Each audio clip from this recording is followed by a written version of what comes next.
পাকিস্তানের কাছে পারমাণবিক অস্ত্র আছে এবং ইরানের কাছে পারমাণবিক অস্ত্র আছে, ততক্ষণ পর্যন্ত ইসরায়েল মালহামা লঞ্চ করতে চাইবে না, কখনোই নয়। তারা এত ফুলিশ নয়।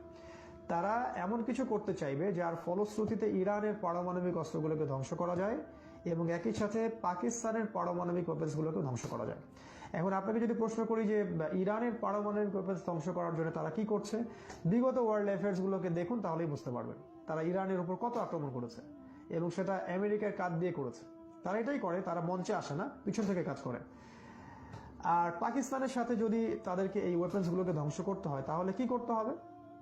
এটার জন্য আপনাকে পিএইচডি করতে হবে না, আপনি খুব সহজেই বলে দিবেন যে তাদেরকে ইন্ডিয়ার থ্রু দিয়ে আসতে হবে। ইয়েস, এক্স্যাক্টলি, ইন্ডিয়ার থ্রু দিয়ে তাদেরকে আসতে হবে এবং ইন্ডিয়াকে তাদেরকে আগে হাত করতে হবে। এর ফলশ্রুতিতেই কিন্তু দেখা যাচ্ছে যে নেতানিয়াহুর সাথে মোদী প্রশাসনের একটা গভীর সম্পর্ক তৈরি হয়েছে। তারা মূলত চাচ্ছে ইন্ডিয়ার হাত দিয়ে পাকিস্তানের ওই পারমাণবিক ওয়েপন্স এবং প্ল্যানগুলোকে ডিস্ট্রয় করা। এর ফলশ্রুতিতে যেটা হবে, পাকিস্তান এবং ইরানের মধ্যে সিভিল ওয়ার লাগিয়ে দেওয়া হবে। অভ্যন্তরীণ যুদ্ধ এবং অভ্যন্তরীণ দ্বন্দ্ব, পলিটিক্যালি হোক, সেটা শিয়া সুন্নির দ্বন্দ্বই হোক না কেন বা বহিঃশক্তির কোনো আক্রমণের মাধ্যমেই হোক না কেন, এই দুটো কান্ট্রিকে তারা ডিস্ট্রয় করার চেষ্টা করবে এবং আমার মনে হয় তারা সফল হয়েও যেতে পারে।